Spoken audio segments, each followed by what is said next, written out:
हाँ, तो अब शुरू किया जाए।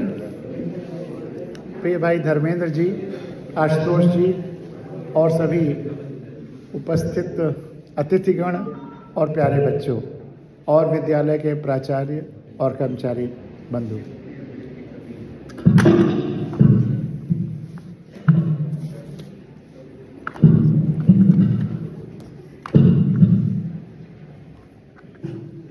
मेरे लिए ये बहुत हर्ष का विषय है कि मैं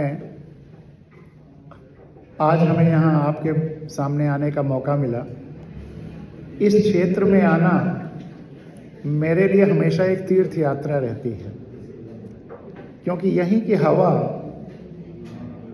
से इस मेरे जैसे बीज का प्रस्फुरण हुआ। और दूसरी बात यह है कि शिक्षा संस्थान ही मैं इन्हें सच्चे अर्थों में तीर्थ या मंदिर मानता हूँ। सबसे बड़ी पूजा शिक्षा ही है और शिक्षा के द्वारा ही है। अगर हम सही शिक्षा दे सकें तो हर बच्चा दुनिया का सर्वश्रेष्ठ व्यक्तित्व बन सकता है। तुम सब लोग जो यहां हो,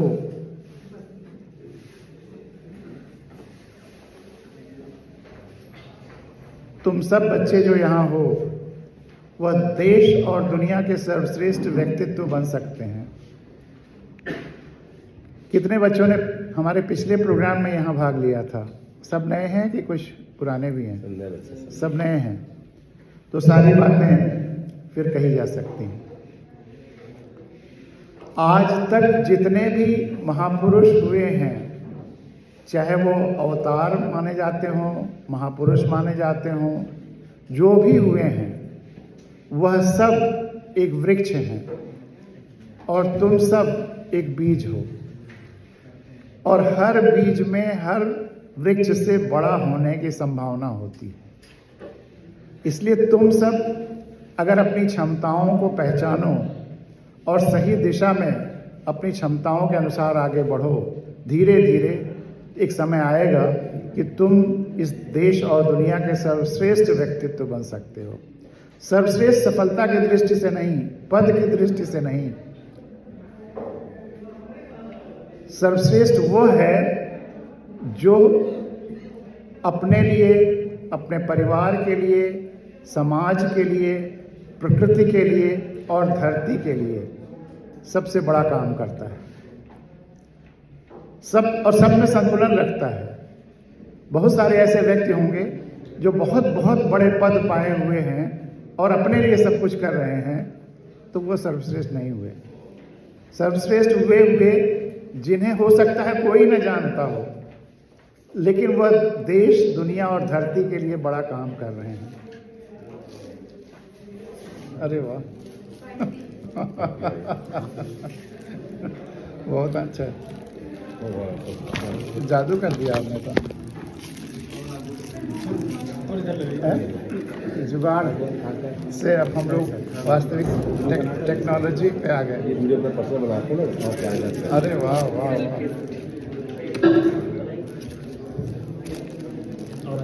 हाँ थोड़ा ठीक। अब ये हमारे ठीक है।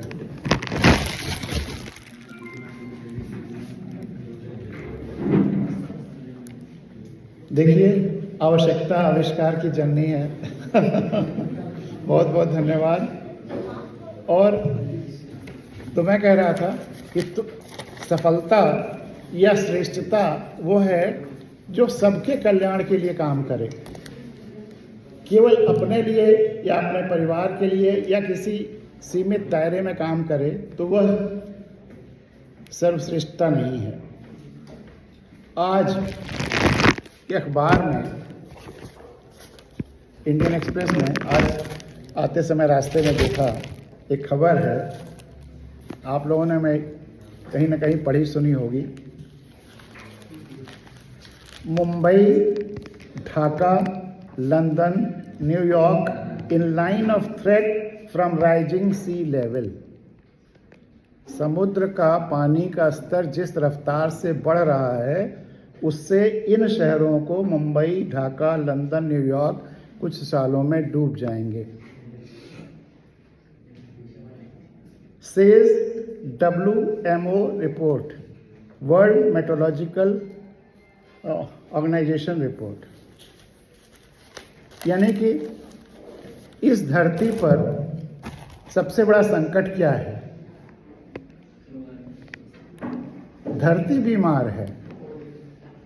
जैसे आपको बुखार हो जाता है तो टेम्परेचर बढ़ जाता है, तो धरती को अगर बुखार होगा तो उसका टेम्परेचर बढ़ जाएगा, और टेम्परेचर बढ़ जाएगा तो ग्लेशियर्स पिघलने लगेंगे, ग्लेशियर्स पिघलेंगे तो समुद्र का लेवल बढ़ेगा। तो सबसे बड़ा खतरा, हम खतरे को खतरा नहीं कहते हैं, यही ट्रेजेडी है। सबसे बड़ा खतरा आज यही है कि धरती माँ बीमार है, उसको बचा लें, वो वेंटिलेटर पे न चली जाए। अगर वो वेंटिलेटर पर चली गई और ख़त्म होने के कगार पे आ गई तो उसके साथ हम सब भी ख़त्म होंगे।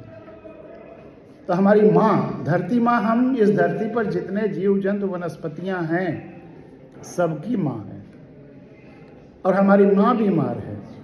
तो इस समय सबका काम, जो भी हम काम कर रहे हों, उसके साथ साथ एक काम तो है ही कि माँ को बचा लें, माँ की देखभाल कर लें। आवाज़ नहीं आ रही?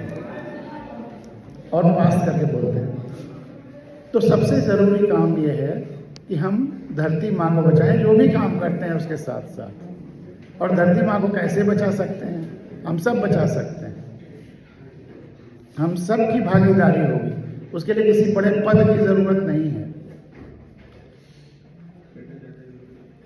टेम्परेचर क्यों बढ़ा है और इसका एक रास्ता क्या है बचाने का? अब मैं आप लोगों से यही प्रश्न करता हूं कि धरती को कैसे बचाया जा सकता है और बचाने के लिए क्या करना चाहिए?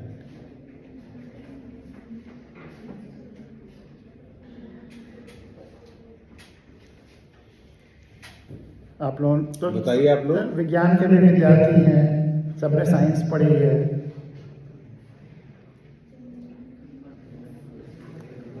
और कोई एक व्यक्ति या एक देश या एक सरकार नहीं बचा सकती धरती को, हम सबको मिलकर बचाना होगा। बताइए।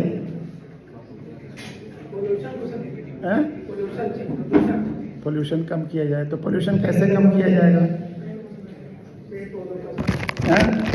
पेड़ पौधों को संरक्षण करिए, ठीक है, बहुत बढ़िया बात है।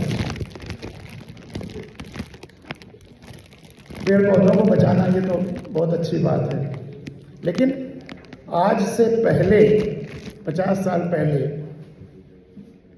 एक आदमी पे जितने पेड़ थे उसकी तुलना में आज 1/5 1/6 हिस्सा रह गया। तो जितने पेड़ बचे हैं उनका संरक्षण करके भी हम धरती का टेम्परेचर नहीं बचा सकते। नए पेड़ लगाने भी होंगे और उन्हें बचाना भी होगा।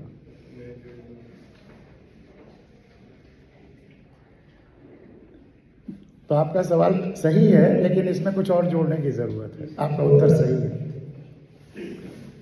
तो सबसे पहले आप सब लोग ये बताइए कि ज़्यादा से ज़्यादा पेड़ लगाए जाएं, इसके लिए क्या करेंगे? धरती माँ के बचाने के लिए दवा है, ये दवाई है। दूसरा, एक तो कारण यह है धरती माँ की बीमारी का, हमारी माँ की बीमारी का। दूसरा यह है कि जितनी लड़ाइयाँ होती हैं धरती पर, कोई दो देश लड़ते हैं, बम गिराते हैं, एटम बम गिराते हैं, वह किसी पर भी गिरे लेकिन अंत में वो गिरता है धरती माँ पर। हम अपनी माँ पर बम गिराते हैं। लड़ाइयाँ भी खतरनाक हैं और धरती का टेम्परेचर बढ़ाने में लगी हुई हैं। ये युद्ध न हो, इसके लिए क्या जरूरी है? धरती पर युद्ध न हो, बम न गिरे, इसके लिए क्या होना चाहिए? ये सब मैं आपको सोचने के बिंदु दे रहा हूं कि इन दिशाओं में हर व्यक्ति को सोचना होगा। जहाँ तक पेड़ का सवाल है, उसमें और हजारों लाखों करोड़ों साल से ये धरती, जब मनुष्य जंगलों में रहता था तो सुरक्षित थी, कोई खतरा नहीं हुआ। जब से मनुष्य अपने को सभ्य कहने लगा, थोड़ा एडवांस हो गया और तमाम सारे ये वेपन्स उसके हाथ में आ गए, तो उसने जंगल काट डाले और एटॉमिक वार्स हो रहे हैं।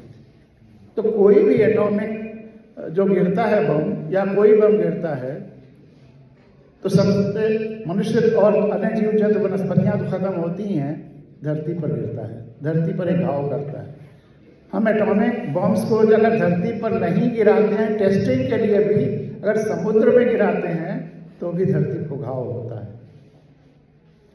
तो दुनिया में एटॉमिक वार्स ना हो या लड़ाइयाँ ना हो, इसके लिए क्या करना है? धरती को बचाना होगा लड़ाइयों से। और शायद आइंस्टाइन से पूछा गया था कि आप बताइए कि तीसरा विश्व युद्ध कैसे होगा, तो उनका उत्तर क्या था, आपको किसी को पता है? उन्होंने कहा तीसरा विश्व युद्ध कैसे होगा ये तो मुझे नहीं पता है, लेकिन चौथा विश्व युद्ध अगर धरती बची तो डंडों और पत्थरों से होगा। मनुष्य फिर अपने जंगली समय में पहुंच जाएगा, सारी सभ्यता नष्ट हो जाएगी। तो हमको हमेशा अपने बैक ऑफ द माइंड ये ख्याल जरूर रखना होगा कि हमारा जिस आधार है, जिस पर हम जी रहे हैं, जिस पे हम खड़े हैं, वो नष्ट न हो।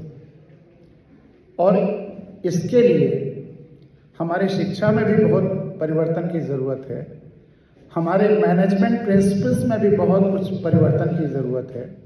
हमें वास्तविक धर्म का अर्थ समझना होगा, तो हमारी अपने पूजा पद्धतियों में भी बहुत कुछ सोचने की ज़रूरत है। पूजा पद्धतियों में सबसे बड़ा सोचने की ये ज़रूरत है कि हम जहाँ भी पूजा करते हैं, चलिए पूजा करना ठीक है, लेकिन वह पूजा जिसकी कर रहे हैं, उस मूर्ति या उस मंदिर या उस पूजा घर या उस पुस्तक के माध्यम से, वह एक खिड़की है, उसके माध्यम से हमें पूरी धरती और पूरा ब्रह्मांड दिखाई दे। पूरा ब्रह्मांड, पूरी धरती से अगर हम जुड़ें उस पूजा के माध्यम से, उस मूर्ति के माध्यम से, तभी हमारी पूजा सार्थक है। अगर हम पूरी धरती और पूरे ब्रह्मांड से जुड़ेंगे तो फिर धरती और ब्रह्मांड के नुकसान के लिए कोई काम नहीं करेंगे। तो हमारी पूजा तभी सार्थक है जब हम उसके माध्यम से अपने अलावा जो कुछ है इस एग्जिस्टेंस में, उससे जुड़ाव महसूस करते हैं, क्योंकि वह सबका प्रतीक है। वह मूर्ति हमारे अलावा जो कुछ है उसका प्रतीक है। अगर उस प्रतीक के रूप में हम उसकी पूजा करते हैं तब तो ठीक है, लेकिन अगर कोई व्यापार के लिए पूजा कर आ रहा है और तमाम सारी जो चीज़ें हैं, तो फिर पूजा का सही स्वरूप नहीं हुआ। और शिक्षा और मैनेजमेंट और व्यवहार में जो सबसे ज़्यादा परिवर्तन की ज़रूरत है वह है, हम मैनेजमेंट में पढ़ाते हैं विन विन प्रिंसिपल, जीत जीत का सिद्धांत। विन विन प्रिंसिपल या जीत जीत का सिद्धांत क्या है, या विन विन सिचुएशन के बारे में सोचा है, सुना है आप लोगों ने? कि चलो विन विन सिचुएशन निकालते हैं। दो आदमी अगर एक दूसरे से व्यवहार करते हैं तो किस भाव से व्यवहार कर सकते हैं? व्यापार या व्यवहार जो भी कहिए, क्या क्या भाव हो सकते हैं? मैथमेटिक्स में परमुटेशन कॉम्बिनेशन पढ़ा होगा, 4 पॉसिबिलिटीज बनती हैं, win lose, lose win, lose lose और विन विन। विन लूज क्या है? ये तो बड़ा सरल है, तो मैंने काफी सिंप्लीफाई कर दिया। विन लूज क्या है?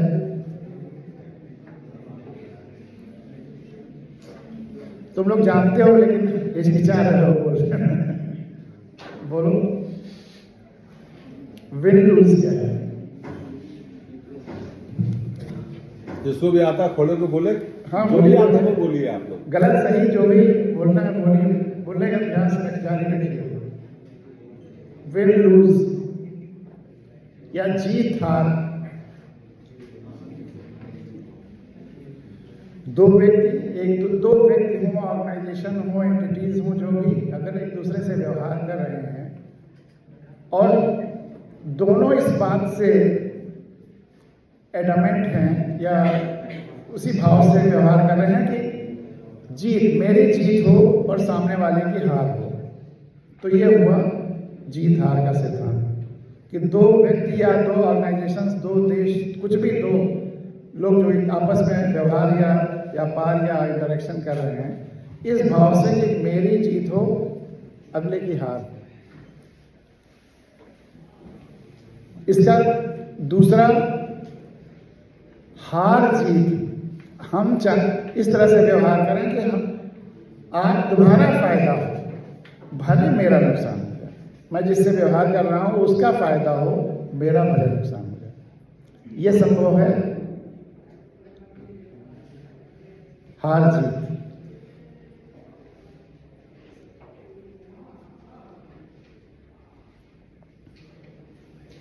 आशुतोष जी हैं, ये पूरे कॉलेज में हार जीत के सिद्धांत से ही काम करते हैं। सोचते हैं भले इनका नुकसान हो जाए लेकिन तुम सबका फायदा। जितने अच्छे टीचर्स हैं और माता पिता, ये हमेशा हार जीत के सिद्धांत पे काम करते हैं। जितने अच्छे टीचर्स यहाँ सब हैं कि भले ही उनका नुकसान हो जाए, वो सेक्रीफाइस करने को तैयार है लेकिन तुम्हारा फायदा। तीसरा हार हार, यह संभव है हार हार, लूज लूज। सोचो, बताओ।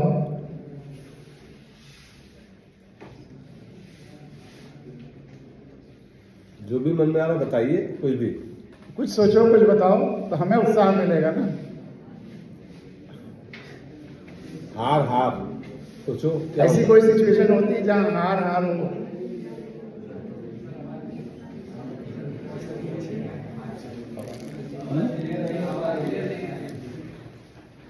अब क्लियर हुई?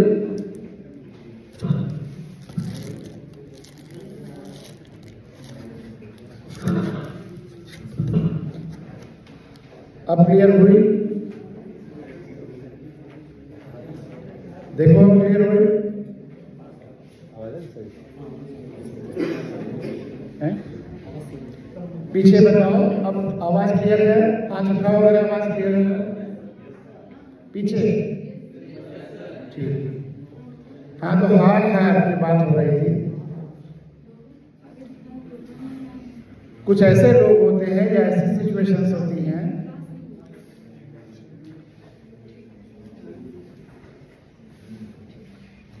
बाद में कब हटा लेना, वही बात है।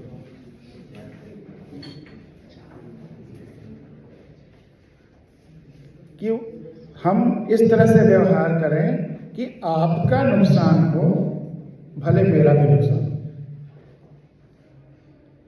जिससे हम व्यवहार कर रहे हैं उसका नुकसान सुनिश्चित करना चाहते हैं, इस प्रोसेस में अपना भी नुकसान करने के लिए तैयार है। हार हार। और चौथा है जीत जीत, विन विन। विन विन क्या हुआ? ये तो बहुत सरल है, ये तो बता सकते हैं। जीत जीत। हम इस तरह खड़े हो बोलो बेटा। जिसमें आपकी भी जीत हो और हमारी भी जीत हो। वेरी गुड, ताली बजाओ जोर से।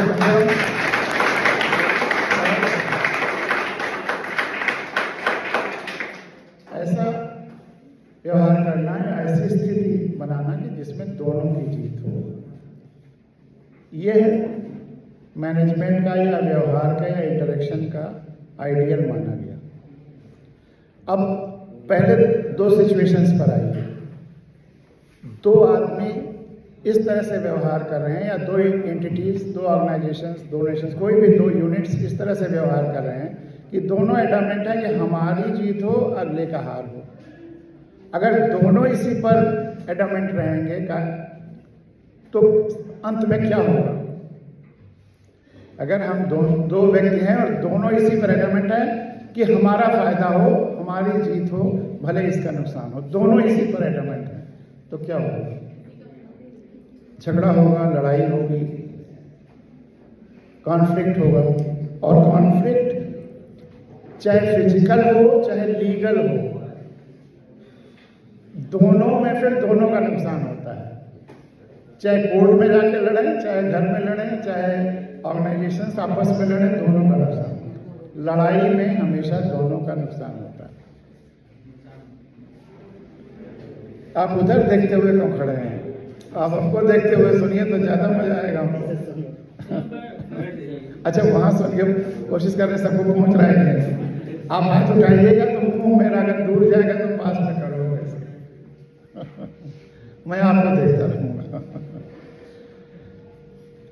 तो विन लूज में अगर दोनों व्यक्ति विन लूज माइंडसेट से व्यवहार कर रहे हैं तब भी दोनों का नुकसान होगा, और दोनों हार लूज के माइंडसेट से काम करें तब भी दोनों का नुकसान होगा। कि हम अगर आपके नुकसान के लिए काम करेंगे, भले इस प्रोसेस में अपना नुकसान कर लें, तो विन लूज और लूज दोनों का जो रिजल्ट है वह सबका नुकसान है।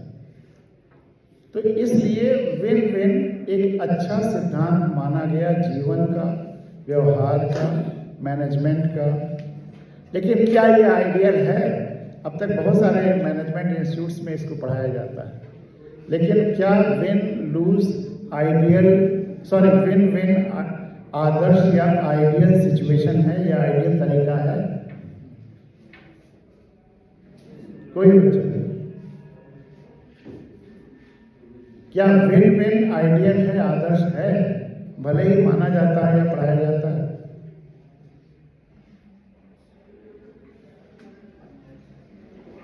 किसने कहा नो सर? उस इधर किसी ने शायद कहा है नो सर। बहुत अच्छा आंसर, सही है, लेकिन क्यों? मैं बस ये जानना चाहता हूं। आदर्श विन विन नहीं है, और यही जीवन का सबसे बड़ा सूत्र है। कोई बच्चा?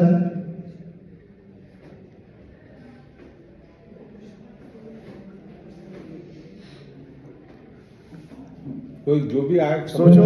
सोचिए। ये मैंने बता दिया कि विन विन आदर्श नहीं है, इसमें कुछ कमी है। वो कमी मैं आपसे जानना चाहता हूं।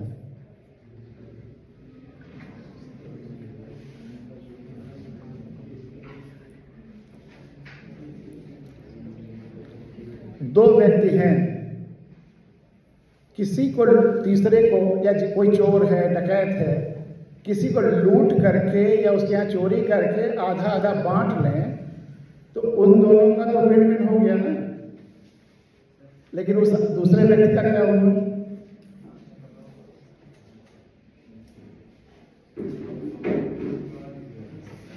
क्या जिसको लूटा उसका विन हुआ?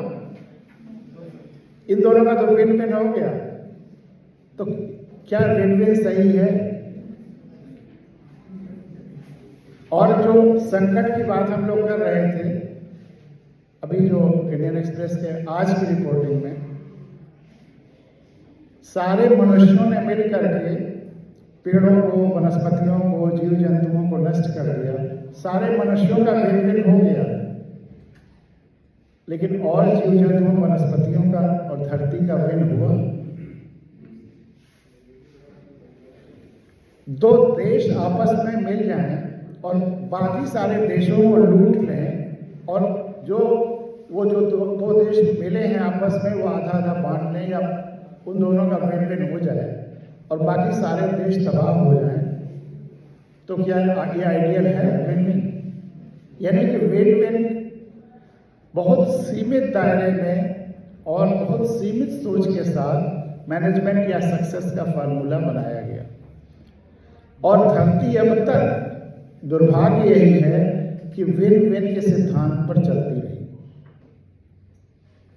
मैनेजमेंट का यही सिद्धांत हर जगह लोगों ने अपनाया कि हम जिससे व्यवहार कर रहे हैं, जिससे इंटरेक्ट कर रहे हैं, हम दोनों का फायदा हो, बाकी हमसे मतलब नहीं।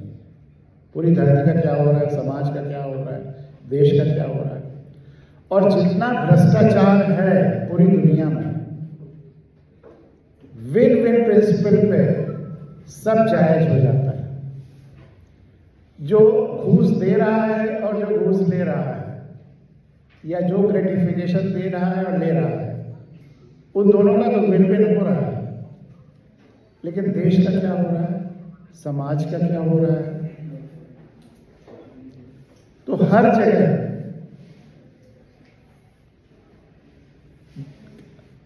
अगर लोग केवल विन विन पर कंसंट्रेट कर रहे हैं और उसके आफ्टर इफेक्ट्स दूसरे पे क्या प्रभाव पड़ रहा है वो नहीं देख रहे हैं, तो एक खतरनाक स्थिति हो जाती है। इसलिए इस विन विन प्रिंसिपल में परिवर्तन की जरूरत है, इसको एनलार्ज करने की जरूरत है, इसको पूरा करने की, संपूर्ण करने की जरूरत है। और उसके लिए मैंने इसमें एक थर्ड विन जोड़ा, अब इसको बनाया विन विन विन।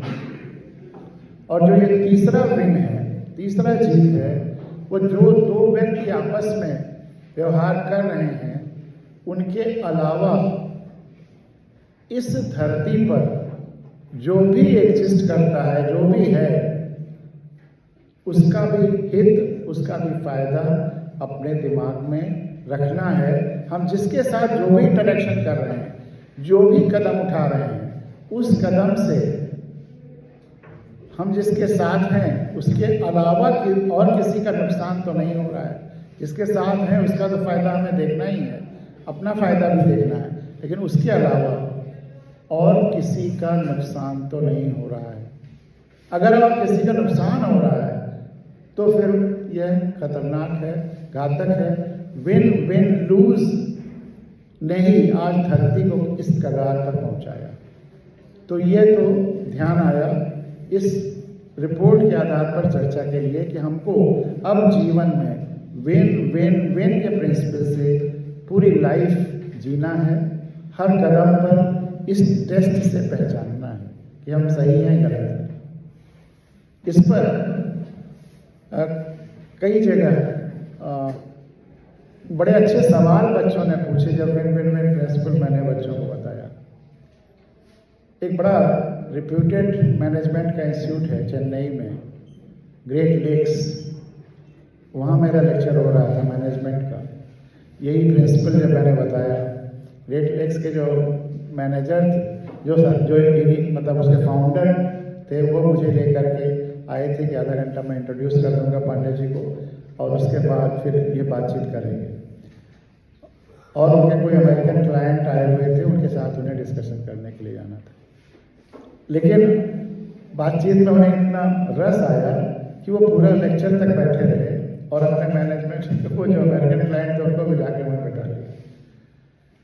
और उसके बाद बच्चों से मैंने क्वेश्चन आंसर का सेशन रखा कि बताओ तुम्हारे मन में इस प्रिंसिपल या जो मैनेजमेंट का कॉन्सेप्ट मैंने तुमको बताया है, इसके बारे में कोई भी सवाल तुम्हारे मन में हो तो पूछो, या जीवन के बारे में कोई सवाल तुम्हारे मन में हो तो पूछो। तो एक बच्ची ने पूछा, वो क्या पूछा वो मैं बताऊंगा और उसका क्या उत्तर मैंने दिया, लेकिन तुम्हारे मन में जो प्रश्न हो, अब तक जो बातचीत हुई है या जो प्रश्न हो वो पहले बताओ, उस पर चर्चा कर लें, फिर उस वहाँ के बात चर्चा करेंगे। कोई ना कोई जो तुम्हारे मन में प्रश्न हो। दो तरफा बातचीत होनी चाहिए, एक तरफा नहीं। या तुम जो भी सोचते हो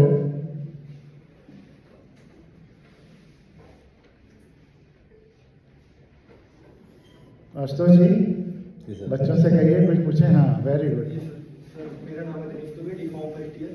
सर ये पूछना चाहते हैं आपसे सर कि हम लोग 1 घंटा 2 घंटा कंटिन्यू स्टडी करते हैं, हमारा माइंड कहता है रिलैक्स करो, आराम करो। वहीं सर कोई स्टूडेंट है अगर वो IAS की तैयारी कर रहा है या फिर नेट की तैयारी कर रहा है तो कंटिन्यू 4 से 5 घंटे पढ़ाई अच्छे से कर रहा है, तो हम अपने आप को कैसे प्रिपेयर कर सकते हैं कि हम लोग भी कंटिन्यू 4 से 5 घंटे की पढ़ाई कर सकें? बहुत बढ़िया सवाल है। आप 24 घंटे 48 घंटे भी पढ़ाई कर सकते हैं। पहली बात, शरीर नहीं थकता है, आपका मन भी नहीं थकता। ये जान लो कि ब्रेन की कैपेसिटी इनफाइनाइट है, हम उसका नॉर्मली 0.1% भी इस्तेमाल नहीं करते। 7% इस्तेमाल करने वाला जीनियस हो जाता है, आइंस्टाइन हो जाता है। यह हमारी अब तक की प्रवृत्तियां, आलस, या हमने जो देखा है, जो सुना है, वह संस्कार हमको कहते हैं कि मैं थक गया। आपकी कंडीशनिंग जो हो गई है, जिसको आपने कभी खत्म करने की कोशिश नहीं की, वो कहती है कि आप थक गए। नहीं, ना आपका मन थकता है, ना शरीर थकता है, ना माइंड थकता है। आप करके देखिएगा, अगर कहीं से आवाज आए कि थक गए अब सो जाओ, तो कहा कि तुम अपनी राय देना बंद कर दो, तुम जाओ, मैं पढ़ूंगा। डायरी लिखना शुरू कर दो। मैं आज जो भी हूं उसका 99% श्रेय डायरी लिखने को देता हूं।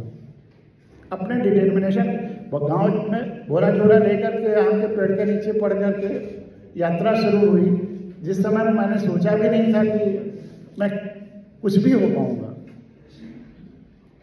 लेकिन जब डायरियों का सहारा मिला और उसमें मैंने अपनी कमियां एनालाइज करना शुरू कर दिया, कहाँ कहाँ क्या होने लगा, ये सोचने लगा मुझे अपने को कैसे आगे बढ़ाना है। हाई स्कूल का जब इम्तहान देने की बात आई, 9th में पहुंचा, तो मेरी डायरियां साल भर हर रोज लिखता था कि मुझे हाई स्कूल में टॉप करना यूपी बोर्ड में। तब फिर जो कोई कहेगा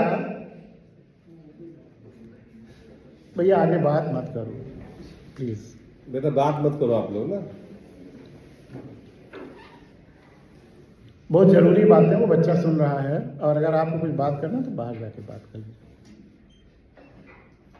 यहां पे तो सुनना पड़ेगा। अगर आपको कुछ कहना है तो फिर मैं आपको मौका दूंगा, आप बोलिएगा, लेकिन अदरवाइज नहीं, क्योंकि बाकी लोग विन विन विन पर काम करिए।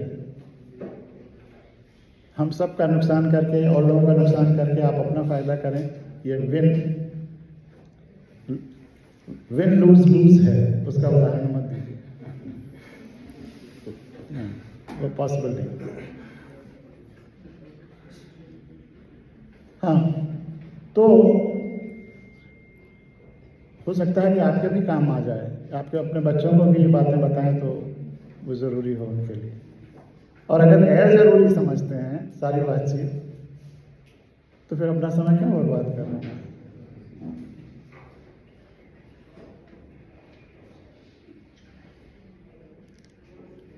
ये उचित नहीं है। जब आप अपना सेल्फ डिटर्मिनेशन बढ़ाएंगे तो जो भी ये बात कि 2-3 घंटे बाद हम थक जाते हैं, कहाँ से सुना, किसी से सुना होगा। ज़्यादातर चीज़ें जो हमारे दिमाग में हैं कहीं से सुना है, वहीं से आकर के घर कर रहे हैं। वो सच्चाई नहीं है, आपका अपना अनुभव नहीं है, कहीं ना कहीं से सुना है। 2-3 घंटे बाद आपको लगता है कि हाँ उन्होंने कहा था, या वो ऐसा सोचते हैं, तो शायद हम भी थक रहे होंगे। जबकि ये सच्चाई है, मैंने अभी जो कहा कि आप में जो क्षमताएं हैं, इस धरती पर अब तक जो भी महापुरुष हुए हैं उनसे ज़्यादा क्षमता आप में है। अभी आप बीज हैं। अगर कोई मनुष्य 15 घंटे, 20 घंटे, 40 घंटे लगातार काम कर सकता है, सोच सकता है, पढ़ सकता है, तो आप उससे ज़्यादा पढ़ सोच सकते हैं। वो क्षमता आप में है, लेकिन आप उस क्षमता को कभी पहचानना, टटोलना नहीं चाहते, टेस्ट नहीं करना चाहते हैं। आपने कुछ सुनी सुनाई बातों पर विश्वास कर लिया। और अगर आपका डिटर्मिनेशन स्ट्रांग होगा, चाहे डायरी से या अदरवाइज सोच करके, तो फिर आप जितना चाहेंगे उतना पढ़ लेंगे। 18 घंटे, 20 घंटे भी लगातार पढ़ सकते हैं। आपको आनंद आने लगेगा, फिर एक खुशी होगी कि देखो मैंने वो बैरियर क्रॉस कर लिया है, मैंने क्वांटम जंप कर लिया है, अब मैं जो चाहूँगा वो कर लूँगा, कॉन्फिडेंस आएगा। तो आपको वो हासिल करना है, और आपके लिए ही, सारे बच्चों के लिए। ये उदाहरण, ये प्रश्न आपने बहुत अच्छा पूछा है। असंभव कुछ नहीं है। आपका दिमाग, आपका मन, आपकी शक्तियां इनफाइनाइट हैं, अनंत हैं। आपकी आंखें जितना देखती हैं, आपकी मेमोरी में जितनी जाती हैं, उसका बहुत कम हिस्सा हम इस्तेमाल करते हैं अपने जीवन में। हर इंद्रिय की आपकी जो शक्तियां हैं, उसका बहुत कम परसेंटेज हम इस्तेमाल करते हैं। तो आप अपनी शक्तियों को पहचानिए। और ये सब सुनी सुनाई बातें हैं। ये कंडीशनिंग हमको कितना परेशान करती है, समाज को, हमको। एक उदाहरण आपको देते हैं, बैठ जाइए। अगर आप जा रहे हैं कहीं पर और बिल्ली रास्ता काट गई, तो आप क्या करते हैं? रुक जाते हैं। माइंड में नेगेटिव थॉट आ जाता है। माइंड में नेगेटिव थॉट आ जाता है, रुक जाते हैं। नेगेटिव थॉट आ जाते हैं। और बहुत सारे लोग कुछ पीछे आ जाते हैं, तब फिर आगे बढ़ते हैं। बहुत सारे लोग वेट करते हैं कोई और निकल जाए, तब हम करते हैं। लेकिन ये बिल्ली का रास्ता काटने पर ये सब करने की शुरुआत कहाँ से हुई? कंडीशनिंग है केवल।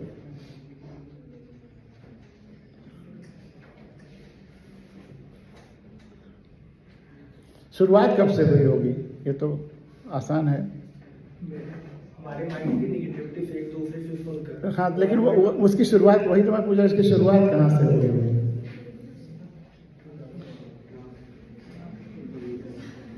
जब हर व्यक्ति की शुरुआत, चाहे वो जिस धर्म का हो धरती पर, चाहे जिस जाति का हो, चाहे जिस देश का हो, चाहे जिस वर्ग का हो, हर व्यक्ति का धरती पर जो आज जी रहा है, उसकी शुरुआत जंगलों में कबीलों के रूप में हुई है। इसको सब मानते नहीं मानते? आज से 50,000 साल पहले हम सब किसी न किसी कबीले में रहने वाले जंगल के इंसान के जनरेशन्स हैं। ये सच्चाई है। अब हमारे पूर्वज जंगल में जा रहे हैं।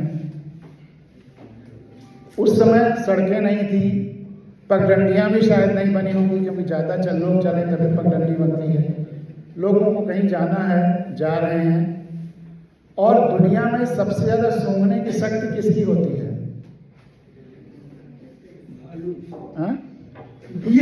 भालू। बियर की होती है? नहीं, सबसे ज़्यादा सूंघने की शक्ति बिल्ली की होती है। किसने बोला था बिल्ली? किसी आवाज आई? किसी की आवाज पीछे आई थी। किसने? बिल्ली। किसने कहा था? ताली बजाइए भाई इनके लिए।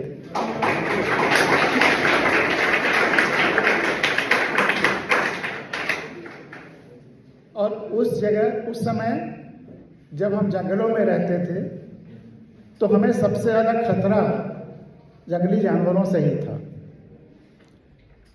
और बिल्ली जंगली जानवरों को दूर से ही उसकी महक से पहचान लेती थी, कहीं दूर ही हो कि यह खतरनाक जानवर आसपास है, तो वो भागती थी। तो अगर हमारे जाने में बिल्ली भाग रही होती थी, तो हमें ये एहसास होता था, भले ही बिल्ली अपने काम से भी जा रही हो, लेकिन ये एक पॉसिबिलिटी बनती थी, संभावना बनती थी कि शायद यहाँ जंगली जानवर होगा। तो हम लौट पड़ते थे। वही लौटने की आदत, या कोई पहले हमसे जा करके देख ले, अगर वो जिंदा बच गया तो हम भी आगे जाएंगे, ये भावना, इसी की वजह से बिल्ली अगर रास्ता के आगे भाग रही हो तो यह सब हरकतें शुरू हुई। लेकिन आज जब हम गाड़ी पे जा रहे हैं, सुरक्षित हैं, जंगली जानवरों का खतरा भी नहीं है, फिर भी बिल्ली अगर हमारे सामने से जा रही है, तो हमारा रुकना, पीछे जाना या किसी और को आगे जाने के इंतजार करना, इसे क्या कहेंगे? ये कंडीशनिंग है।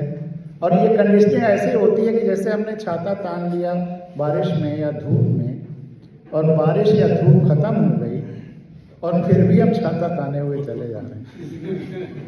ज़्यादातर चीज़ें ऐसे ही हो रही हैं आज। उस पर रीथिंकिंग की ज़रूरत है। सबसे बड़ी बात यह है कि हमें चीज़ों को आज अपनी खुली आंखों से देखना है। हमारे पहले किस किताब में क्या लिखा गया, इससे हमको ऊपर उठना है। हमारी आंखें जो देख रही हैं, हमारी आंखों से बड़ी कोई किताब नहीं है।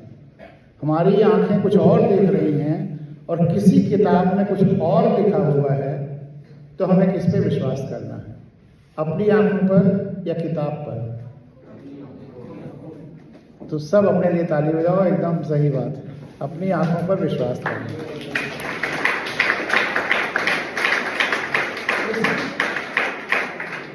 किसी किताब में कुछ भी लिखा हो, हमें अपनी आंखों पर विश्वास करना है। लेकिन इसके साथ कुछ कंडीशंस भी हैं। तुम लोगों ने सबने साइंस पढ़ी है, यहाँ आने के लिए विज्ञान या साइंस क्या है? सत्य की खोज, सत्य की तलाश। विज्ञान यही है, सत्य की खोज या सत्य की तलाश। उसकी 3 कंडीशन है कि जो चीजें हम जो सत्य खोजें वह रिलायबल हो, वैलिड हो और रिपीटेबल हो। अगर हम 10 बार अपनी आंखों से देखें तो वही 10 बार दिखाई दे, तब वह रिपीटेबिलिटी की एक शर्त है। कोई एक्सपेरिमेंट हमने किया फिजिक्स का या केमिस्ट्री का, 10 बार किया और 10 बार वही रिजल्ट आना चाहिए, तब वह सत्य हुआ, वैलिड हुआ। हमारे अलावा किसी ने कहीं कर लिया फिर भी यही रिजल्ट आए। रिलायबिलिटी, वैलिडिटी और रिपीटेबिलिटी, ये 3 कंडीशंस हैं साइंस की। अब आपके मन में एक सवाल उठ सकता है कि जो आज जैसे बहुत सारे लोग अगर साइंस की इस परिभाषा पे कहते हैं तो कहते हैं कि हमारे फोर फादर जिनको हमने देखा ही नहीं, वही थे कि नहीं थे इस साइंस के इस पैमाने पे, तो गलत हो जाएगा। उसके लिए साइंस हाइपोथेसिस करता है, और हाइपोथेसिस कुछ एक्सपेरिमेंट्स, कुछ प्रूफ्स, कुछ एविडेंसेस के आधार पर अगर वही प्रूव होता है तो उसको सत्य मानता है। जैसे प्रोटॉन और इलेक्ट्रॉन का एग्जिस्टेंस, अगर ये बहुत सारे फिनोमेना इलेक्ट्रिसिटी के ये वो तब तक नहीं सिद्ध हो सकते थे जब तक कि हम प्रोटॉन, इलेक्ट्रॉन और न्यूट्रॉन की हाइपोथेसिस न करें। उनकी हाइपोथेसिस की गई, उसके आधार पर ये सत्य सिद्ध हुआ, इसलिए वो हाइपोथेसिस सत्य सिद्ध हुई। तो ये सारी चीज़ें अगर डायरेक्ट नहीं विजिबल हैं तो एक हाइपोथेसिस, एक परिकल्पना जो प्रमाण के साथ उसके रिजल्ट्स आते हैं, उसके आधार पर फिर सिद्ध होते हैं। लेकिन साइंस में यह मस्ट है कि इस आधार पर सत्य, तो जो आपकी आंखें देख रही हैं, मैंने इसलिए कहा कि अगर कई बार देखें तभी वो सत्य है। एक बार भ्रम भी हो सकता है, धोखा भी हो सकता है, आंखें पता नहीं किस मूड में मुलमुला रही हों और अर्ध निद्रा में हों और आप कुछ और देख लें।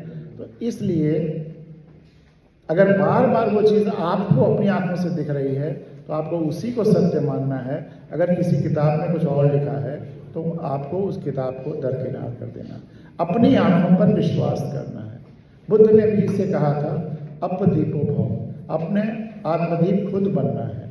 हमें अपने मार्ग की रोशनी भी खुद पैदा करनी है और अपनी आंखों पर विश्वास करना है। अब इसके आगे आपके और प्रश्न हो जाएं तो फिर मैं और आगे बढ़ूं। किसी को सवाल? एक ने सवाल किया तो हम लोग यहाँ तक पहुँचे। क्या नाम है आपका? दिनेश दुबे। दिनेश दुबे, बहुत अच्छा सवाल, बहुत ही अच्छा सवाल। गर्ल्स में कुछ कोई क्वेश्चन किसी के मन में? कोई भी बात समझनी हो, प्रश्न उठाओ, पूछिए सर से।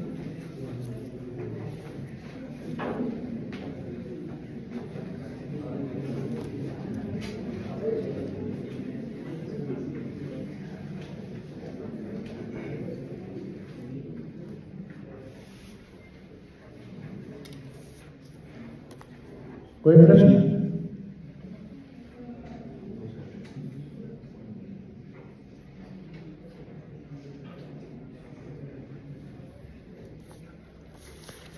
तो फिर हम प्रश्न पूछेंगे।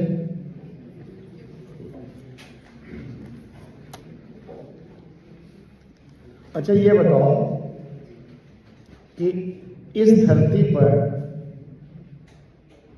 हम जो पूजा और ये अर्चना प्रार्थना ये सब करते हैं, तो सनातन 5 मंत्र हैं।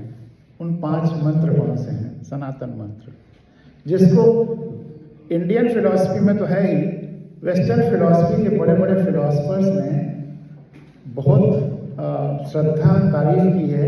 इन 5 मंत्रों में धरती का जो इनिशियल ज्ञान का आधार है वो सब समाया हुआ है। 5 मंत्र।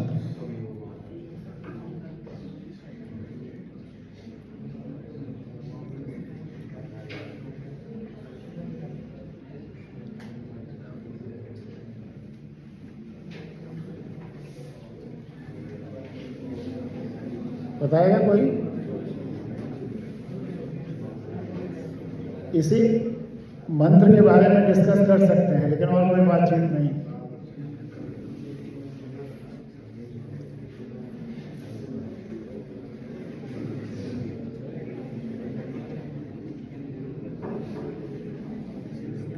चलो शुरुआत करते हैं। असतो मां सद्गमय, इसका अर्थ क्या हुआ? असतो मां सद्गमय। बताओ बच्चों।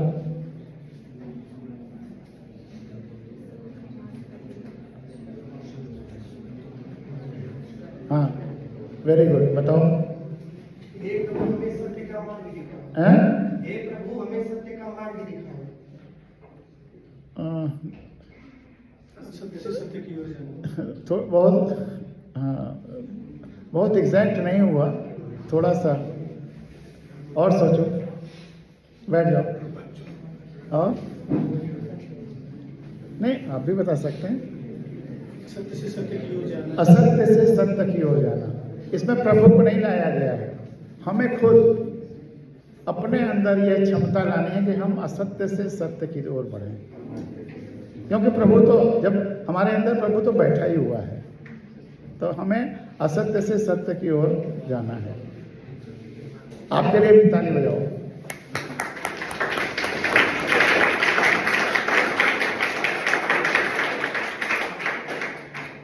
इसका दूसरा अगला क्या है?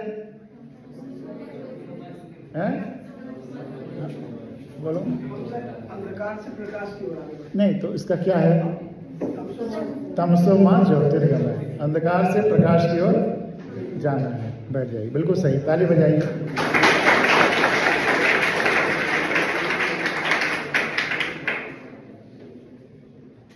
अंधकार से प्रकाश की ओर जाने में अभी कुछ और बातें करेंगे। तीसरा, हाँ, तीसरा, उधर से आवाजें आ रही। हाँ, इसका अर्थ है मृत्यु से अमृत की ओर। बैठ जाओ, बहुत अच्छा, ताली बजाओ।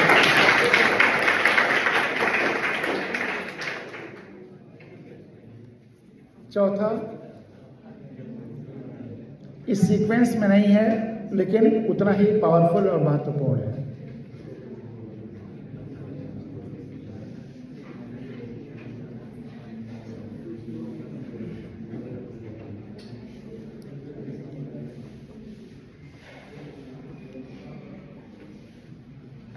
चौथा,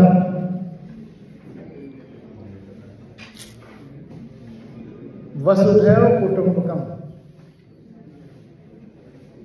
इसको मानते हो तुम लोग? धरती माँ की बात है।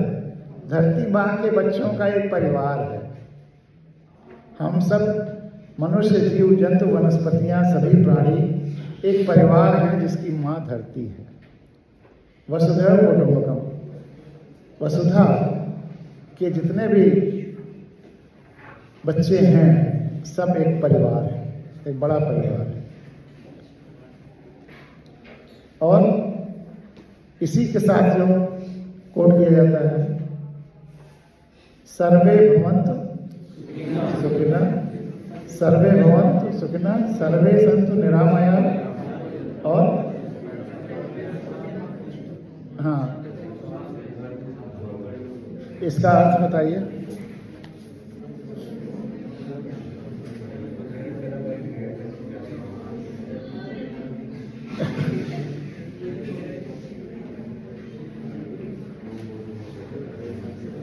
इधर से सर्वे भवन सुखिना किसी ने कहा था, तो उसका अर्थ भी बताइए।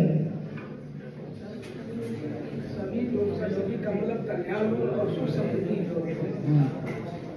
इसके आगे क्या है? सर्वे भवन सुखिना सर्वे संतु, मतलब सभी लोग निर्भय हो। और अगला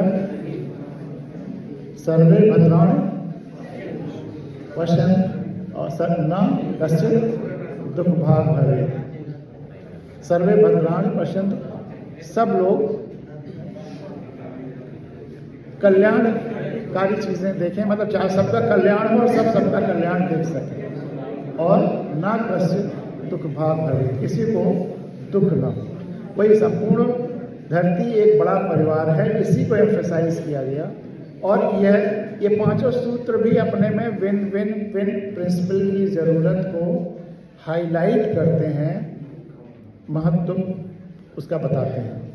अब जो दूसरा था कि तमसो मां ज्योतिर्गमय, अगर तुम्हारी आंख पर पट्टी बंधी हुई है, पीछे कोई बात कर रहा है, भैया बात मत करो, तो उनको आगे बैठा दीजिए जो पीछे बात कर रहे हैं। अगर तुम्हारी आंख पर पट्टी बंधी हुई है तो तुम अंधेरे से उजाले में आ भी जाओ तो कोई फर्क पड़ा? क्या कोई ऐसा इतिहास में उदाहरण है जिन्होंने अपनी जिंदगी भर के लिए आंखों पर पट्टी बांध दी थी? किसने बोला खड़े बोलो? महाभारत में कौन खड़े हो जाओ? गांधारी, सब अपने नेता ले जाओ। एकदम सही। तो गांधारी का यह कदम, अपनी आंखों पर पट्टियां बांधना, क्या उचित था तमसो मां ज्योतिर्गमय के सिद्धांत के आधार पर? बताओ। तो तुम्हें क्या लगता है, गांधारी को आंखों पर पट्टियां बांधनी चाहिए थी कि नहीं बांधनी चाहिए?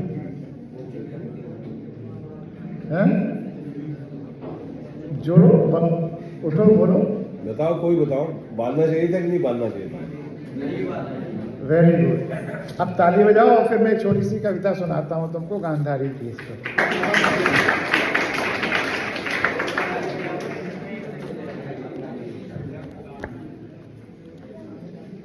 या किसी और से कहें कि वो पढ़े? अब कोई पढ़ेगा, बढ़िया पढ़ता आओ, पढ़ो, आओ। 10 तो कोई आओ आगे। चलो अच्छा, मैं ही पढ़ता हूँ। ध्यान से सुनो, महत्वपूर्ण कविता है। गांधारी, तुमने अपनी आंखों पर स्वयं पट्टियां बांध ली पतिव्रत धर्म निभाने के लिए। पतिव्रत धर्म क्या था? कि उनके पति अंधे थे और वो अपने पति से अधिक कैसे देखे। लेकिन असली पतिव्रत धर्म तो होता कि तुम अपने पति से कहती, अब मेरी आंखें तुम्हारी भी आंखें बनेंगी। अब वे लगातार में तुम्हारी देखभाल में, रक्षा में, सेवा में रहेंगी दुगनी शक्ति से। लेकिन अच्छा धर्म, अच्छा रास्ता दिखाया, सिखाया, बताया तुमने। यदि तुम्हारी माने तो पितृव्रत धर्म निभाने के लिए अंधे पिता के पुत्रों को भी आंखों पर पट्टियां बांध लेनी चाहिए। राज्य धर्म निभाने के लिए अंधे राजा की प्रजा को भी अपनी आंखों पर पट्टियां बांध लेनी चाहिए, क्योंकि प्रजा राजा से कैसे अधिक देखे। अच्छा चलो मान भी लें कि अति भावुकता में तुमने बांध ही ली आंखों पर पट्टियां कि तुम अपने पति से अधिक कैसे देखती, पति के अहंकार को, श्रेष्ठता के एहसास को चोट या ठेस नहीं पहुंचाना चाहती थी। लेकिन फिर यह मिथ्या या झूठा भ्रम और प्रचार कि पट्टी बांधे बांधे तुम्हारी आंखों में इतनी शक्ति आ गई है कि तुम जिसे भी देखोगी वह फौलाद का हो जाएगा, इसे क्या कहेंगे? ये जो भ्रम कि तुम जिसे देखोगी वह फौलाद का हो जाएगा। उस तुम्हारी आंखों में इतनी शक्ति आ गई है। यह बहुत मुझे बेचैन करता रहा कि जो बेचारी माँ अपने कर्तव्यों का पालन कर रही है, अपने बच्चों की देखभाल कर रही है, उसकी आंखों में शक्ति नहीं आई, और तुम अपने कर्तव्य नहीं कर रही है, तुम्हारी आंखों में शक्ति आ रही है। ये बात पूरी जनरेशन्स को फ्यूचर के जिसने नष्ट कर दिया कि लोग सोचने लगे कि हम अपना काम ना करें तो हमारी आंखों में शक्ति आती चली जाएगी। तुम्हारी आंखों में इतनी शक्ति आ गई है कि पट्टी बांधे बांधे तुम्हारी आंखों में इतनी शक्ति आ गई है कि तुम जिसे भी देखोगी वह फौलाद का हो जाएगा। इसे क्या कहेंगे? कोई कुछ भी कहता, जमाना कुछ भी कहता, कृष्ण कुछ भी कहते, एक माँ होकर भी तुम्हें यह कैसे विश्वास हो गया कि तुम्हारी आंखों में उस माँ की वेवल आंखों से अधिक शक्ति आ गई, जो निरंतर अपने बच्चे की देखभाल करती रहती है, स्नेहिल भोली आंखों से निरखती रहती है, दुलारती रहती है। तुम्हारा इस दुष्प्रचार में विश्वास कि कर्तव्य पालन से, कर्तव्यहीनता में, कर्तव्य न करने से अधिक शक्ति आ जाती है, उसमें अधिक शक्ति निहित है, भविष्य में कितना नुकसानदेह हुआ है तुम सोच भी नहीं सकती। तुम्हारी देखा देखी आज भी अनगिनत लोग अपनी अपनी आंखों पर तरह तरह की पट्टियां बांधे बैठे हैं। अंधविश्वासों की पट्टी, वही कंडीशनिंग वाली, छाता लगाए हैं, बारिश खत्म हो गई है। नाम और विशेषणों की पट्टी, दुराग्रहों और पूर्वाग्रहों, बायसेज और प्रेजुडिसेस की पट्टी, लोग, और सबसे खतरनाक पट्टी जो है वह है विज्ञापनों की, एडवर्टाइजमेंट्स की। सुबह से शाम तक एक झूठ देखते रहिए और रात को विश्वास करके सो जाइए। लोग और विज्ञापनों की पट्टी, इस भ्रम में कि फर्ज और धर्म भी निभ रहा है और लगातार शक्ति भी अर्जित होती जा रही है। भला ऐसा संभव है? सामान्य प्राकृतिक नियम है कि जिस भी अंग का प्रयोग नहीं किया जाता, धीरे धीरे उसकी शक्ति क्षीण ही हो जाती है। तुम्हारे आंखों की शक्ति भी तो क्षीण ही हुई, कमजोर ही हुई रोज बरोज। वह तो भला हो कृष्ण का कि उन्होंने तुम्हारे भ्रम की लाज रख ली, अन्यथा यदि वे तुम्हारे पुत्र दुर्योधन को लंगोट न पहनाते और तुम देखती दुर्योधन का संपूर्ण निर्वस्त्र शरीर, और फिर भी उसका शरीर वैसे ही विखंडित हो जाता जो कि होना ही था, तो फिर तुम्हारी पट्टी कथा को कब का विराम लग गया होता। रही बात पतिव्रत धर्म की, तो आंखों पर पट्टियां बांधकर तुमने आजीवन खूब पतिव्रत धर्म निभाया, खूब पुण्य कमाया, लेकिन क्या हासिल हुआ तुम्हें? इतने पुण्य का क्या फायदा हुआ? तुम, तुम्हारा परिवार, पति, पुत्र, परिजन क्या कोई सुखी हुए? फिर ऐसे व्रत, ऐसे पुण्यार्जन का लाभ? गांधारी के परिवार में कोई सुखी हुआ? इतना व्रत उन्होंने जिंदगी भर उठाया। आंखों पर पट्टियां बांधने से पतिव्रत धर्म शायद निभ ही गया हो, लेकिन क्या इससे पुत्रों प्रपौत्रों के पालन पोषण में, पुत्र धर्म निभाने में बाधा नहीं आई? राजधर्म निभाने में बाधा नहीं आई? प्रकृति धर्म निभाने में बाधा नहीं आई? क्या पुत्र धर्म, राजधर्म, प्रकृति धर्म पतिव्रत धर्म का हिस्सा नहीं है? क्या धर्म को टुकड़ों टुकड़ों में बांटा जा सकता है? काश तुम विराट अविभाज्य धर्म का मर्म समझ पाती।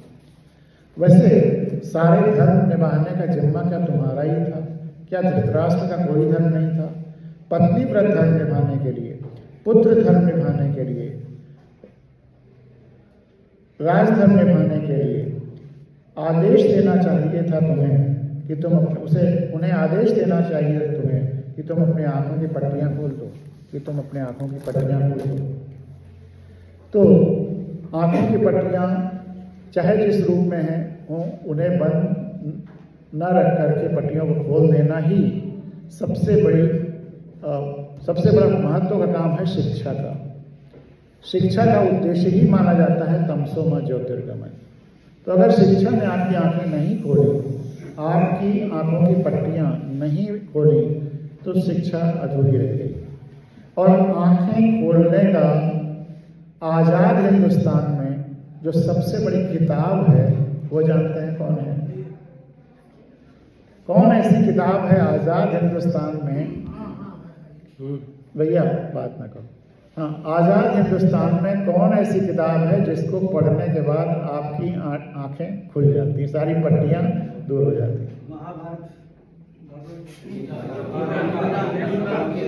हैं? संविधान। हाँ, वेरी गुड, ताली बजाइए।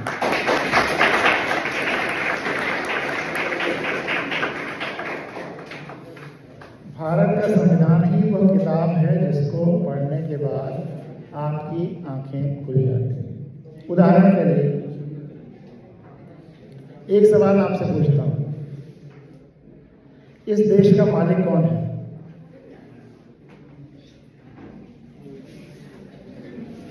सर पूछ रहे इस देश का मालिक कौन है? इस देश का मालिक कौन है? कोई भी खड़ा होकर बताओ, जल्दी जल्दी बताओ, 8-10 लोग बताओ। किसी की आवाज आई है अभी उधर, बोलो जल्दी। गलत सही की परवाह मत, बैठ जाओ। और ताली बजाइए उसके लिए।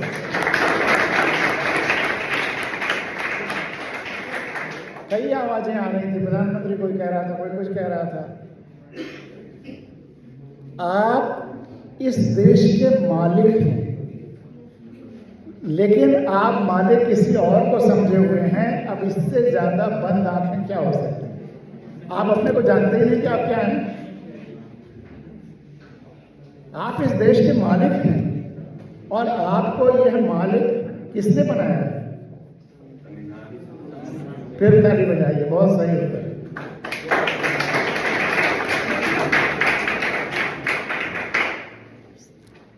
संविधान ने मालिक बनाया है। ये कहाँ लिखा हुआ है कि हम मालिक हैं? अब थोड़ा गहरे प्रश्न पूछ रहा हूँ। मौलिक अधिकार, मौलिक अधिकारों, मौलिक अधिकारों में मैं आपको किताब दूँ, आप पढ़ के बताइए कि कहाँ उसमें लिखा हुआ है कि मालिक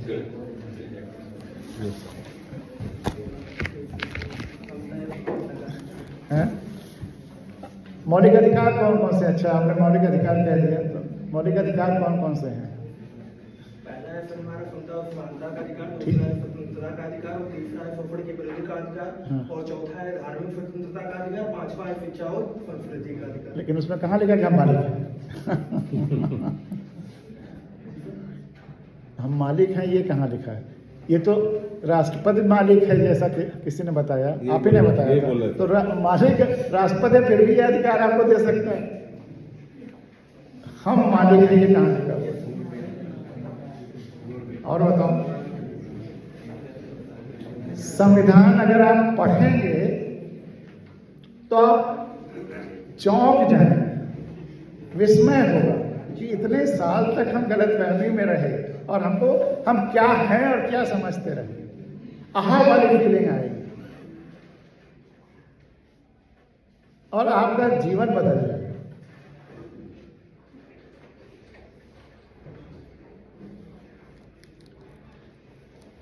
संविधान कितने लोगों ने पढ़ा है?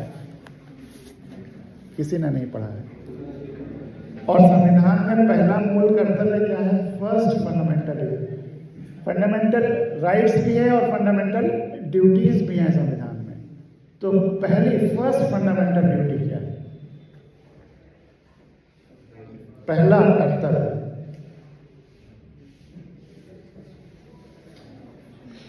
भारत के हर नागरिक को संविधान का पालन करना है और उसके आदर्शों, राष्ट्रध्वज और राष्ट्रगान का आदर करना है। भारत के हर नागरिक को संविधान का पालन करना है और उसके आदर्शों, राष्ट्रध्वज और राष्ट्रगान का आदर करना है। यानी कि पालन और आदर अगर करना है तो क्या पालन और आदर बिना जाने हो सकता है? यानी संविधान को जानना है और उसके आदर्शों, राष्ट्रध्वज, राष्ट्रगान का आदर करना। संविधान को जानना पहला मूल कर्तव्य है हर नागरिक का। तो जो संविधान नहीं जानता, दरअसल वह नागरिक ही नहीं हुआ, फिर वो क्या है? महज भीड़ का हिस्सा। इसीलिए हमारे देश का लोकतंत्र भीड़ तंत्र में बदल गया है। लोकतंत्र है ही नहीं। जब मालिक जनता है तो जनता को अपने सेवक चुनना है ना।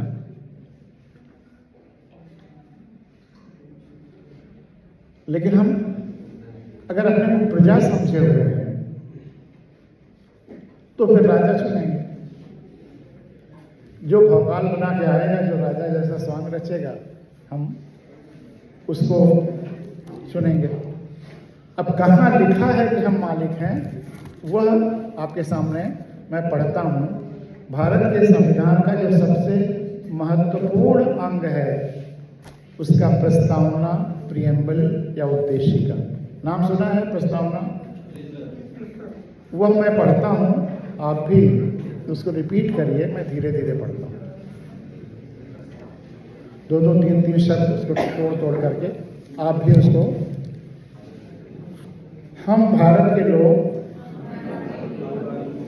भारत को एक संपूर्ण प्रभुत्व संपन्न समाजवादी पंथ निरपेक्ष लोकतंत्रात्मक गणराज्य बनाने के लिए तथा उसके समस्त नागरिकों को सामाजिक, आर्थिक और राजनैतिक न्याय, विचार, अभिव्यक्ति, विश्वास, धर्म और उपासना की स्वतंत्रता, प्रतिष्ठा और अवसर की समता प्राप्त कराने के लिए तथा उन सब में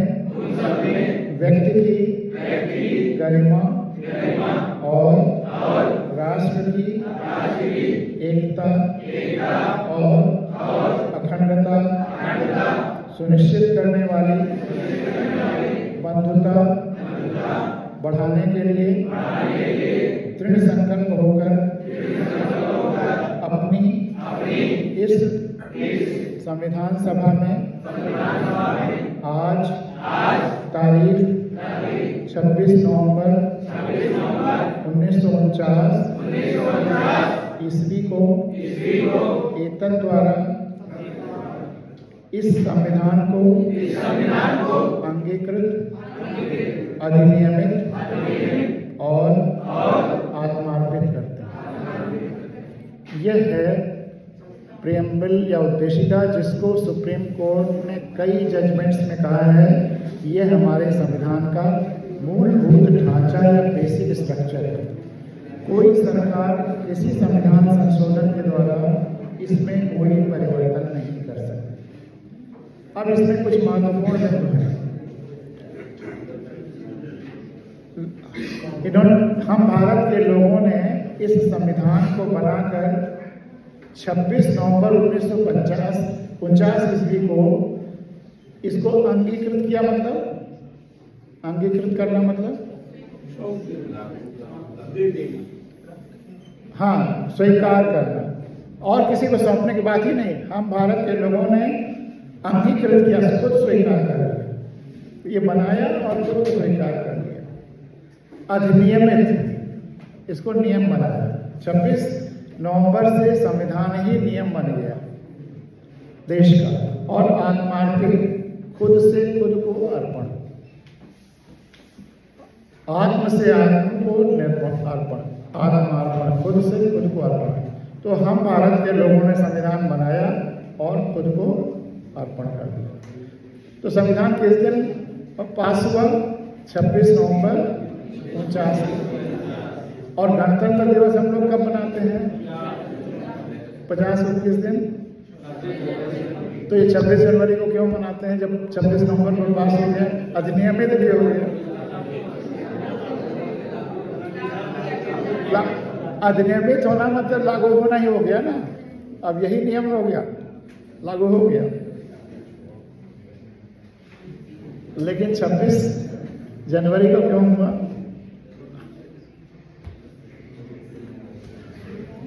कोई बताए? बहुत महत्वपूर्ण है।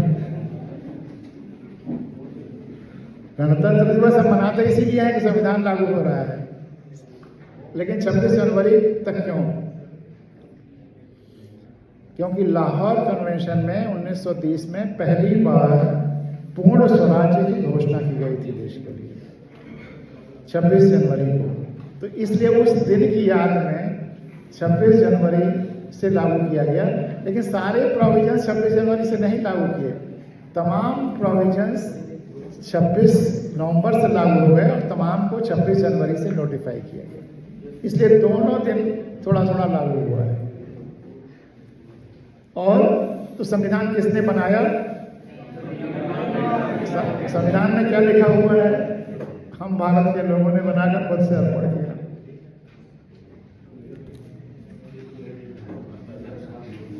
और कहाँ हम भारत के लोगों ने कहाँ बनाया? संविधान सभा में। संविधान सभा में कितने सदस्य थे? हैं? कुछ बोल 300 कुछ कोई बोल रहा है।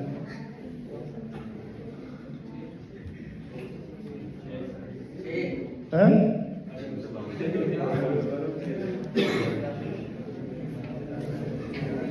391। उसमें से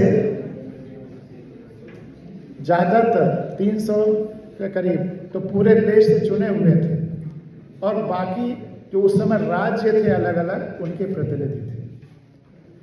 उस संविधान सभा ने कितने दिन में संविधान बनाया? वेरी गुड, 2 वर्ष 11 महीने 17 दिन। ताली बजाओ अपने सही आंसर के लिए।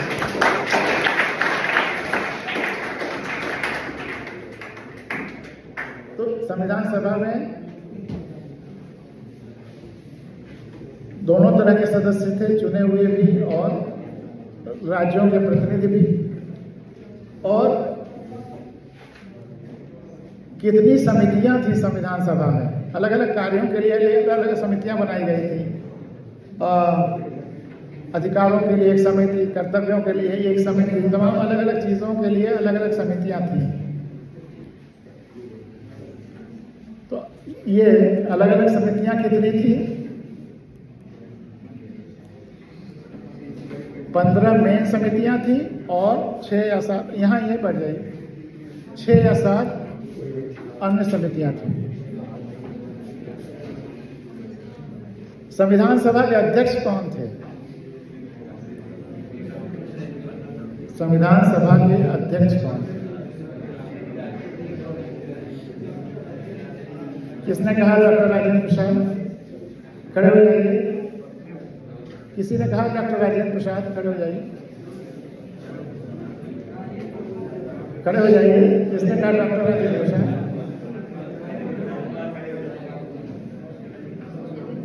किसी ने कहा है ना पीछे से राजेंद्र प्रसाद। खड़े हो जाओ भैया, बात मत करो। हाँ, तुमने कहा था राजेंद्र प्रसाद। ताली बजाओ, एकदम सही जवाब।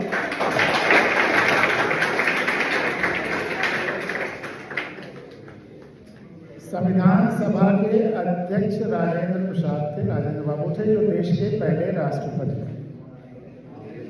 अम्बेडकर साहब संविधान सभा की एक और महत्वपूर्ण कमेटी थी, जो संविधान सभा का अंग थी, जिसमें 23 कमेटियों में एक कमेटी थी या 15 कमेटियों, जो महत्वपूर्ण कमेटियों में एक थी ड्राफ्टिंग कमेटी, यानी कि मसौदा कमेटी, जिसका कार्य था संविधान सभा में जो चर्चाएं होती थी उसको नोट करना, कराना और उसको सही रूप में फिर संविधान सभा को प्रस्तुत करना, जिसके आधार पर ड्राफ्ट बनना था।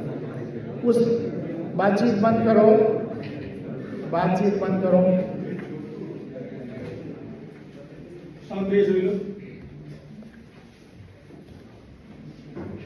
तो संविधान सभा की कमेटियों में एक महत्वपूर्ण कमेटी थी मसौदा कमेटी, ड्राफ्टिंग कमेटी, जिसके चेयरपर्सन थे अंबेडकर साहब।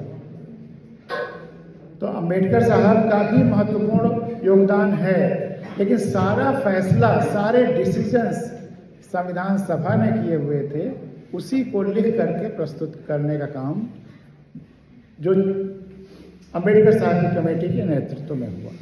तो इसलिए संविधान निर्माता तो संविधान हम भारत के लोग हैं या संविधान सभा है, या किसी एक व्यक्ति का नाम अगर लेना है तो राजेंद्र बाबू का नाम आएगा, किसी दूसरे व्यक्ति का नाम संविधान निर्माता नहीं हो सकता।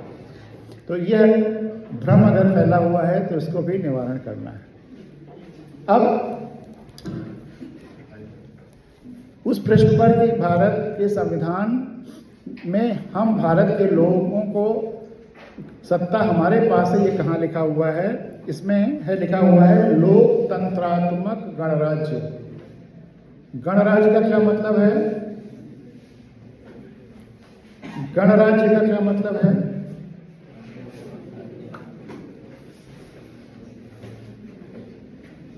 गणराज्य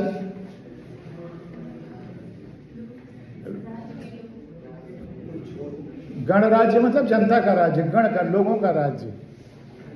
गणराज्य मतलब जनता का राज्य, लोगों का राज्य। और लोग